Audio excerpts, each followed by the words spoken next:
अस्सलाम वालेकुम students, welcome to the chemistry class 9 chemistry का आज हमने पढ़ना है लेक्चर नंबर 11।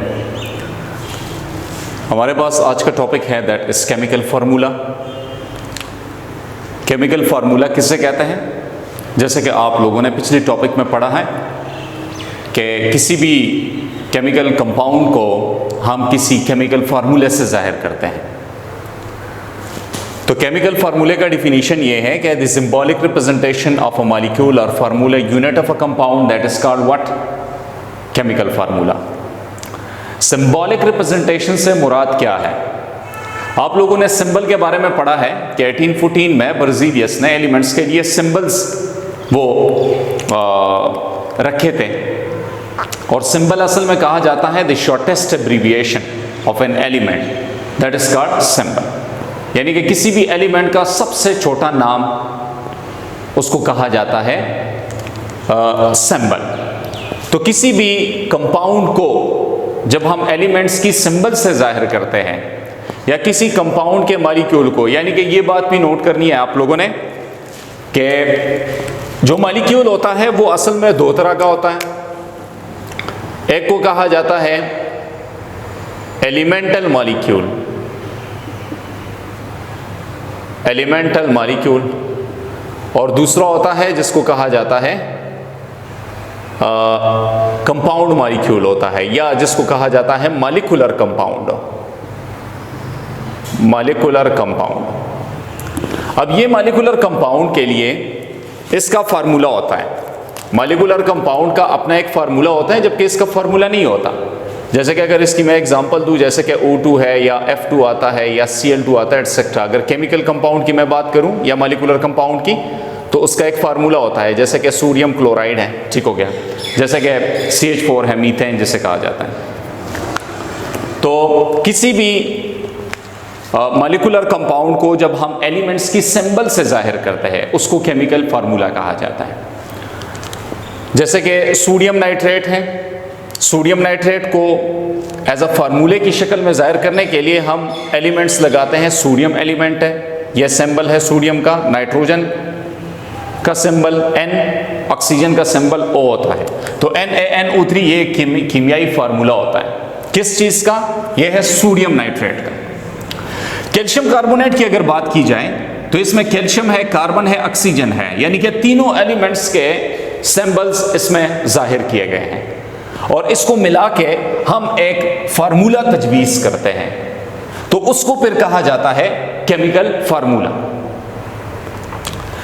सो केमिकल फार्मूला हमें दो चीजों के बारे में बताता है। Number 1, the types of atoms in a compound, यानी कि किस किस्म के एटम किसी कंपाउंड के अंदर मौजूद होते हैं।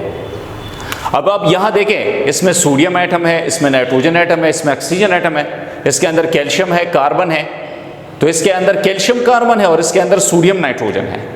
तो किसी भी कीमियाई फार्मूले के अंदर एटमों की पहचान हमें कीमियाई फार्मूले से जाहिर होता है।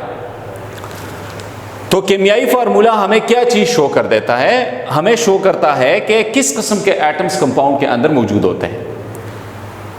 इसी तरह the ratio of atoms in a compound, ये दूसरी बात बताता है, यानी कि एटमों के माबेन में क्या रेशो होती है, क्या ताल्लुक होता है। जैसे कि अगर मैं इसकी बात करूं, इसमें आप देखें 1 एटम ये सोडियम का है, रेशो 1 एटम नाइट्रोजन का है, रेशो 3 एटम्स वो ऑक्सीजन के हैं, तो इसका जो रेशो बन गया वो है 1:1:3 है। इसी तरह अगर इसकी मैं बात करूं तो इसका क्या आता है? 1:1:3 आता है, क्योंकि कैल्शियम 1, कार्बन 1 और ऑक्सीजन इसमें 3 होते हैं।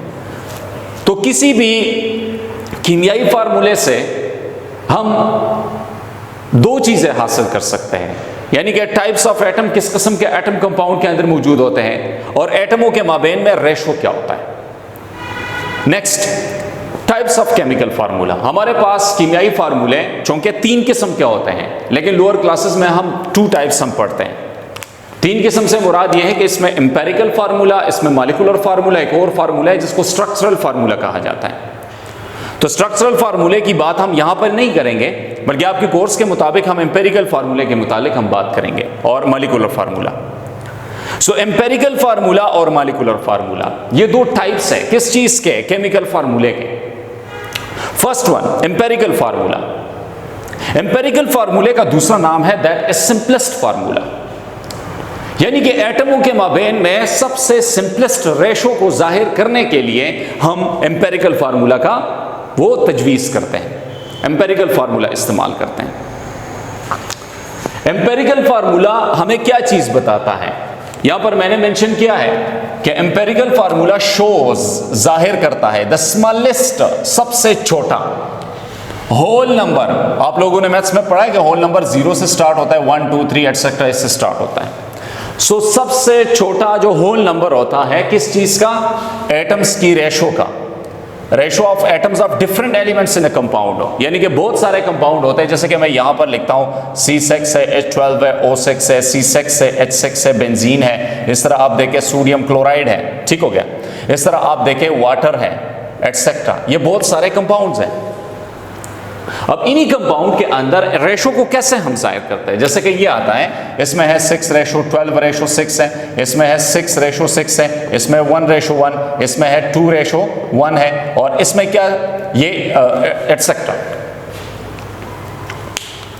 सो किसी भी कंपाउंड में एटम के माबेन में जो रेशो होती है और उस रेशो को हम सिंपल तरीके से जाहिर करते हैं, उसको एम्पेरिकल फार्मूला कहा जाता है।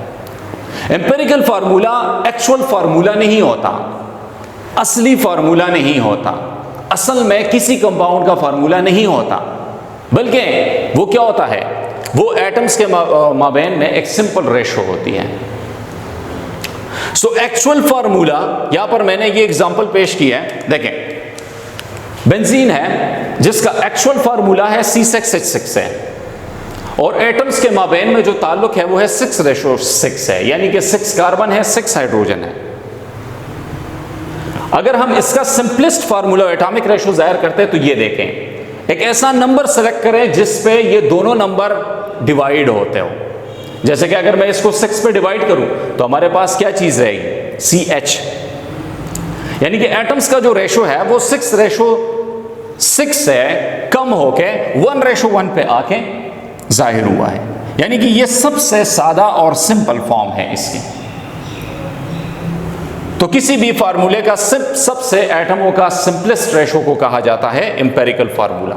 ये और भी एग्जांपल है, देखिए ग्लूकोज है, ग्लूकोज का कीमियाई फार्मूला C6H12O6 होता है, लेकिन इसका जो सिंपल फार्मूला है वो है CH2O है, क्योंकि इन तीनों को, यानी कि आप देखें 6:12:6, इसको क्या 6 पे हम डिवाइड नहीं कर सकते हैं,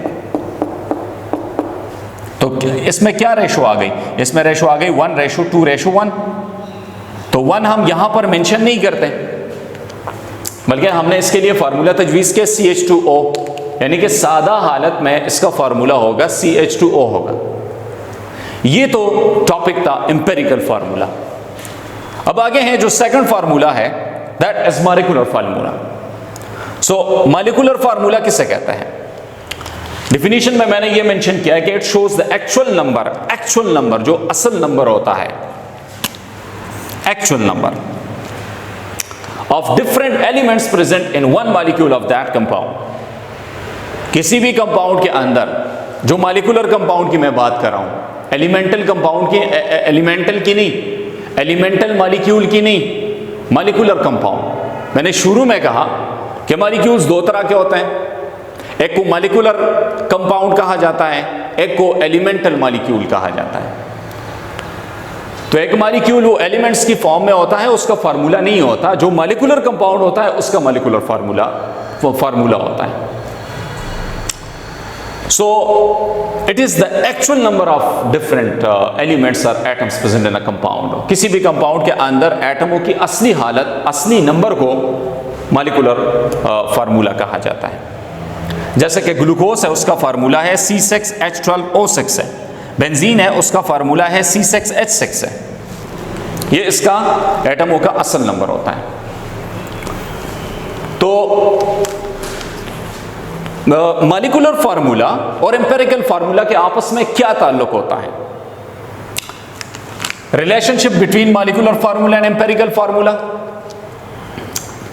molecular formula is equal to n to empirical formula.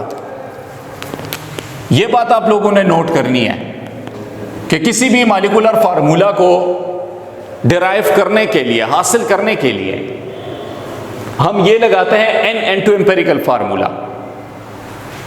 n से मुराद ये है molecular mass number 1 divided by empirical formula mass, ये नंबर 2 हो गया।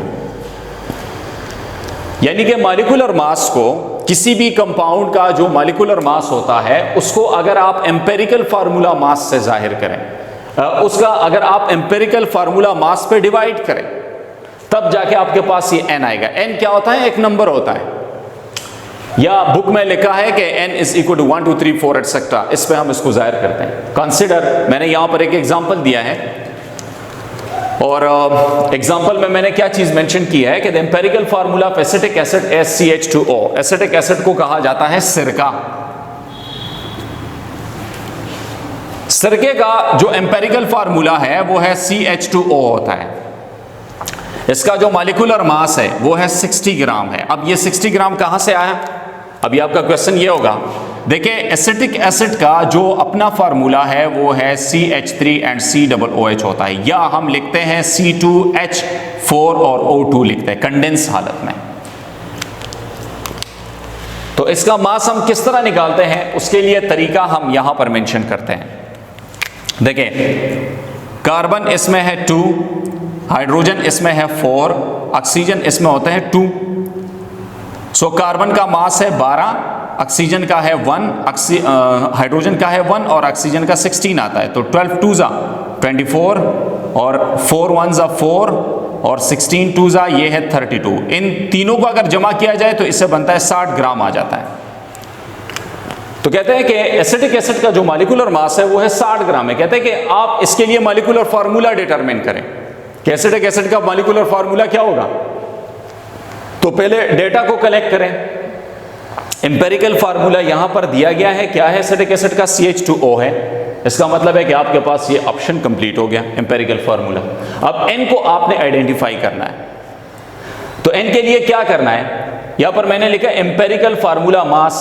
अभी ये एम्पेरिकल फार्मूला, इससे आप मास निकालें। इनके कार्बन 12 है, हाइड्रोजन 1 ग्राम या 1 AMU है, और उसको आप 2 से मल्टीप्लाई करें 2 आएगा। तो 12 और 2 ये हो गया 14 और ऑक्सीजन का 16 आता है, तकरीबन 30 हो गया। तो empirical formula mass that is 30 ग्राम या 30 AMU हम मेंशन करते हैं। अच्छा, इसमें ये ऑप्शन भी हो गया एम्पेरिकल फार्मूला मास। अब मॉलिक्यूलर मास, यानी कि ये वाला मॉलिक्यूलर मास तो आपको क्वेश्चन में दिया गया है, दैट इज 60 ग्राम। तो आप n की वैल्यू कैलकुलेट कर सकते हैं। 60 divide by 30 that is equal to 2। तो n की वैल्यू हमारे पास क्या आई? वो 2 आई। एम्पेरिकल फार्मूला यहां पर पुट अप करें। एम्पेरिकल फार्मूला CH2O है, तो 2 को आप मल्टीप्लाई करें CH2O के साथ, तो ये बन जाएगा C2H4 और O2 बन जाएगा। आपके पास फार्मूला क्या है? C2H4O2 आया, या इसका हम ओपन फार्मूला जो मेंशन करते हैं वो है CH3COOH आ जाता है। तो इसी तरीके से हम किसी भी कंपाउंड के लिए मॉलिक्यूलर फार्मूला वो डिटरमिन कर सकते हैं। तो आज आप लोगों ने 3 टॉपिक्स पढ़े, दैट इज केमिकल फार्मूला, फिर उसके जो 2 टाइप्स हैं, एम्पेरिकल फार्मूला और molecular formula. Chemical formula, empirical formula और मॉलिक्यूलर फार्मूला, ये 3 फार्मूले आप लोग पढ़ चुके हैं। इसमें मैंने ये मैं आपको नेक्स्ट लेक्चर में बताऊंगा कि फार्मूला यूनिट क्या होता है। तो फार्मूला यूनिट ये किसी भी आयनिक कंपाउंड का सबसे स्मॉलेस्ट यूनिट होता है, या सबसे सिंपलेस्ट रेशो, यानी कि आयनिक कंपाउंड का सबसे सिंपलेस्ट रेशो को फार्मूला यूनिट कहा जाता है। ये फिर अगली टॉपिक में हम डिस्कस करेंगे। आज के लिए ये टॉपिक काफी है। अल्लाह हाफिज।